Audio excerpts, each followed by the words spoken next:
जय हिंद, जय भारत, जय श्री राम। आज का विषय है सावन। इस सावन महीना चल रहा है 2023 का, और इसमें प्रमुख रूप से भोलेनाथ का जलाभिषेक होता है। जो कांवरिया लेकर के गंगोत्री से लेकर के हरिद्वार हो, ऋषिकेश हो, ये सभी जगह से जल लेकर के बहुत जगह जाते हैं चढ़ाने के लिए। तो ये तो बात है ही, और इसी साथ में बहुत से ज़्यादा अधिक मात्रा में इस सावन महीना में ही लोग तीर्थों में जाते हैं, दान पुण्य करते हैं, तीर्थ भ्रमण करते हैं इसी सावन महीना में। सावन महीना का बहुत ज़्यादा महत्व है। सावन महीना के अलावा और 11 महीना होते हैं 12 महीने के अंदर, लेकिन और किसी महीने का कोई महत्व नहीं है। भादो का नहीं, कुआर का नहीं, कार्तिक का नहीं, अगहन का नहीं, माघ का नहीं, फागुन का नहीं, कोई और किसी महीने का इतना महत्व नहीं जितना महीना सावन महीने का महत्व है। आखिर इसके पीछे रहस्य क्या है?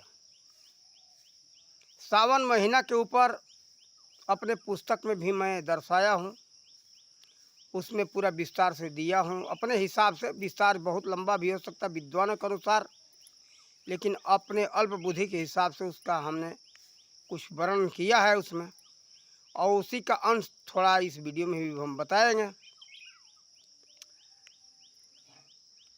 इसके पीछे कारण ये है कि फसल तो सभी महीने में लगाया जा सकता है, लगाया जाता है, लगाया जा सकता है, लेकिन विशेष रूप से सावन महीने का ही महत्व है। अब देखो, इस समय धान का रोपाई चल रहा है। सावन महीने में ही धान लग जाए तो धान हो जाएगा। आषाढ़ सावन सबसे विशेष रूप से सावन महीने का ही है। और बरसात की बात रही कि बरसात तो और महीने में होता नहीं। अब इससे अधिक तो भादों में बरसात होता है। पानी की तो कमी नहीं, पानी बहुत है, लेकिन भादों में वही धान लगाया जाए तो उपज नहीं होगा, उतना कम होगा, कम होगा। बरसात उधर आगे चल कर के भी होता है, लेकिन कम होगा, उपज हो घटता जाएगा, उतना अधिक अच्छा उपज नहीं होगा, अच्छा पौधे का विकास नहीं होगा।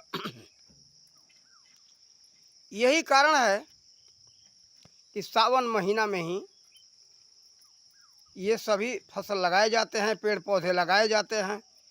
कोई अगर पौधा लगाना है तो सावन में ही वृक्षारोपण का कार्य होता है, सावन के आरंभ में ही।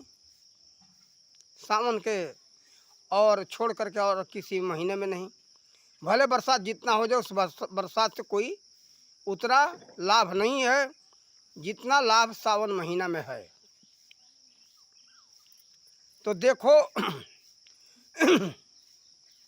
यहाँ ये बात तो है ही। तो ये मानव जीवन के भी ऊपर लागू होता है। जैसे 84 लाख योनि है, 84 लाख योनि का इतना महत्व नहीं है जितना महत्व इस मानव तन का है, मानव जीवन का है।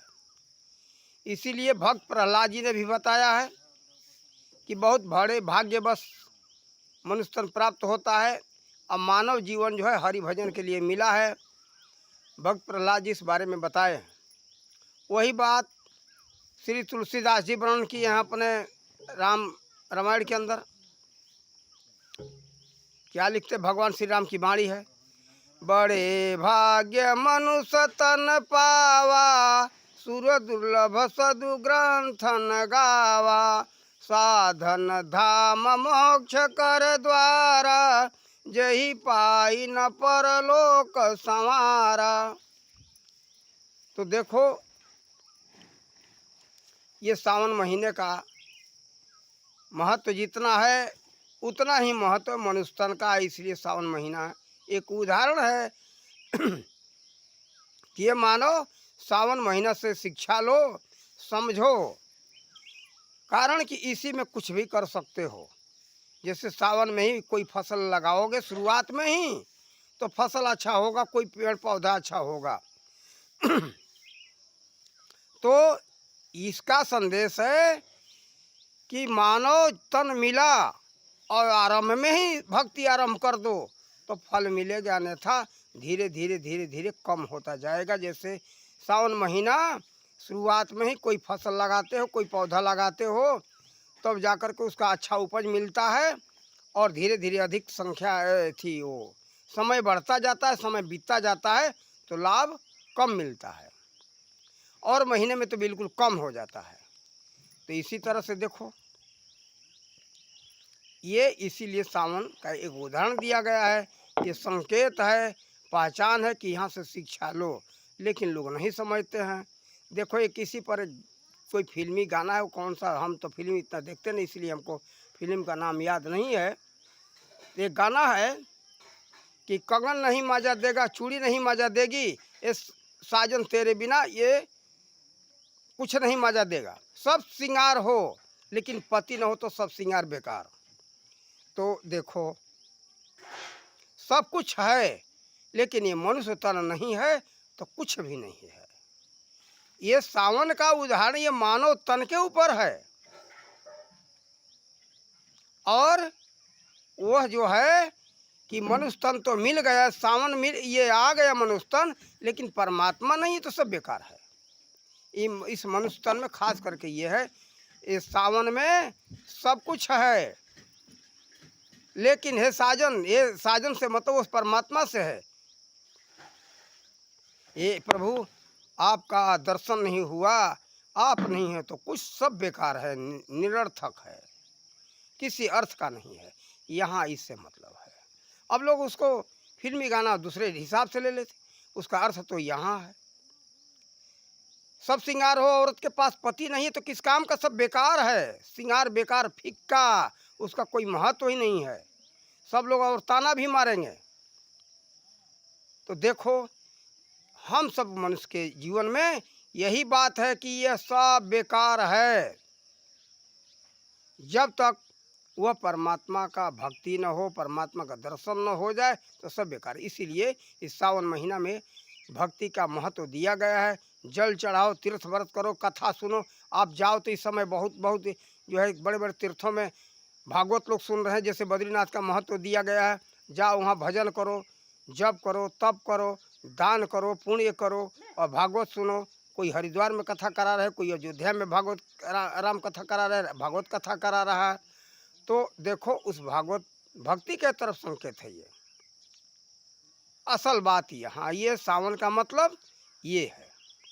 अब लोग इसको नहीं हल्के में ले लेते हैं, नहीं समझते, लेकिन केवल ये है नज़र दौड़ाने की, दिमाग दौड़ा करके देखो आखिर है क्या, क्यों, क्या, कैसे, तब जाकर के सब कुछ का यही मूल सूत्र है। यही वैज्ञानिक इसी सूत्र को अपनाए तो जाकर के वो विज्ञान में सफल होते। क्यों, कैसे, क्या, और यही सूत्र सभी विषयों पर लागू होता है। क्यों, कैसे और क्या, हम इसी तरह से तो खोजते, हमारा और सूत्र क्या है, हम इसी तरह से खोज करके हम प्राप्त कर लेते हैं। ये सब गुरु महाराज जी का, माता पिता का आशीर्वाद है, मेरा कुछ नहीं। गुरु महाराज जी ने ऐसा ज्ञान दिया और प्रभु पूर्व जन्म का संस्कार जो होगा तो होगा। हमको तो ऐसा कुछ अंदाज़ा लगता है कि पूर्व जन्म का संस्कार भी है, लेकिन प्रभु कृपा है और गुरु रूप में है तो वही है, माता पिता के रूप में है तो वही है, लेकिन उनका ही सबका कृपा है। तब जाकर के मुझे मेरे द्वारा ये प्रभु परमात्मा ये सब करवाते। आज हम जो आप लोगों को संदेश दे रहे हैं उन्हीं की कृपा है, मेरा कुछ नहीं। उनके कृपा बिना कुछ नहीं, वो जो करवा रहे हैं हम सबको करना है। तो देखो सावन महीना का असली मतलब ये है। जाओ, इस समय कांवड़ यात्रा भी चल रहा है, तो ये भोलेनाथ भी यही संदेश दिए थे। एक उनके ऊपर चौपाई है बालकांड में, नाम महिमा में, महामंत्र जय जपत महेशु काशी मुक्ति हेतु उपदेशु। तो ये देखो सावन महीना में संदेश लो उनसे कि जिस महामंत्र का जाप स्वयं किया, उसी महामंत्र का उपदेश काशी के निवासियों के मुक्ति के लिए उन्होंने दिया था। तो देखो इस सब से हम सबको संदेश लेना चाहिए, और ये नहीं कि हमारा एक तो परंपरा है हम ऐसे कर ले, हो गई बात, तो कुछ होने वाला नहीं है। ये सावन का जो बात बताया गया है, जो सावन महीना चल रहा है, खास करके हम सबको मनुष्य जीवन के तरफ संकेत है।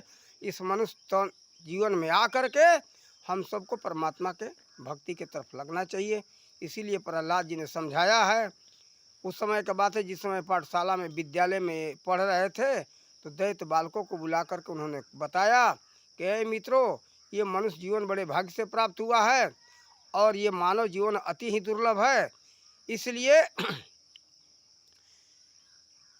जो है इसका पता नहीं कब अंत हो जाए, इसलिए ज्ञानी समझदार व्यक्ति को ये उचित तो होता है जब वहीं भागवत भक्ति का मार्ग मालूम पड़ जाए उन्हीं से अनुष्ठान कर लेना चाहिए। और इस जीवन का कोई पता नहीं है कि कब अंत हो जाए। इसका ये बुढ़ापे और जवानी का भरोसा नहीं करना चाहिए कि हम बुढ़ापे में भजन करेंगे, जवानी में भजन करेंगे। इसका जीवन का कोई अंत का पता नहीं कब अंत हो जाएगा, छूट जाएगा शरीर तो क्या कर सकते हो। मनुष्य शरीर में भी कुछ कर सकते हो और किसी जोनी में नहीं। कारण कि देखो ये कर्म जोनी है और सभी जितने जोनियाँ हैं सब भोग जोनी है। जो किए हुए उसको खाओ। देखो पशु हैं, उनसे कुछ कार्य कराओगे तो कर सकते हैं, आप करवाओगे तो। बैल है, भैंसा है, ये इनसे अगर हल चलवा करके, हल में नाद करके जुताई कर लो तो कुछ कर सकते हो। ये स्वयं कुछ कर नहीं सकते। जो किए हैं इनके केवल यही बताया भोग जो नहीं, खाओ बस, जो है उसको खाओ, उपयोग करो, ये करके कुछ देने, ये कर्म जो नहीं है। और इसी में ये परमात्मा का भजन का भी ऐसा वर्णन है कि मनुष्य तन में ही भजन हो सकता है, मनुष्य तन के अलावा किसी योनि में भजन नहीं हो सकता। इसलिए हम सबको इस पर ध्यान देना चाहिए। सावन का वास्तविक मतलब ये है, और हल्के में मत लो। सावन महीना का वास्तविक मतलब है मानव जीवन से ये जुड़ा हुआ है। मानव जीवन ये संदेश दे रहा कि मानव जीवन तुम्हारा सावन रूप है, मूल्यवान है। अब इसमें चेत जाओ। जैसे फसल भी है, फसल जो लगाते हो सावन महीने में ही लगाते हो तो अच्छा उपज होगा, और किसी महीने में उपज नहीं होगा। और समय जैसे जैसे बीतता जाएगा वैसे वैसे उपज घटता जाएगा। कोई पौधा कोई पेड़ उतना अच्छा नहीं होगा जो सावन के आरंभ में लगा दिया जाए। और सावन के आरंभ में ही ये लोग तीर्थों में जाते हैं। कथा जो भक्ति करना है, जो भक्ति करने के लिए जाते हैं, भागवत कथा, राम कथा, या कोई जा कर के वहाँ पूजन पाठ जो करते हैं, जब करते हैं, तो सावन महीने में ही होता है। ये मतलब है इस जीवन में, मनुष्य जीवन में जो करना है कर लो, और किसी जीवन में नहीं होगा। जैसे और किसी महीने में ये सब फसल का पेड़ पौधे लगाने का कार्य अच्छा नहीं होगा, और होगा भी नहीं, कोई निरर्थक है, बेकार है। ये सावन महीने में होगा। इसी तरह से मनुष्य जीवन में भजन होगा, जब तप होगा। यही इसके पीछे रहस्य है। हमारे समय से और विद्वानों के समय से जो कुछ भी रहस्य हो, अपना विद्वान इसका जो वर्णन किए हों, लेकिन हमारे समय से, हमारे विचारों से ये विचार था जो हमने अपने पुस्तक में भी वर्णन किया हूँ। आज ये वीडियो के माध्यम से थोड़ा सा हमने बताया, और आप लोग इसे संदेश लें, अपने मानव जीवन का कल्याण करें। सावन से ये रहस्य जुड़ा हुआ है, इससे कल्याण करने का आप लोग संदेश लें और अपना कल्याण करें। इन्हीं शब्दों के साथ अपने वाणी का विराम देते। जय हिंद, जय भारत, जय श्री राम।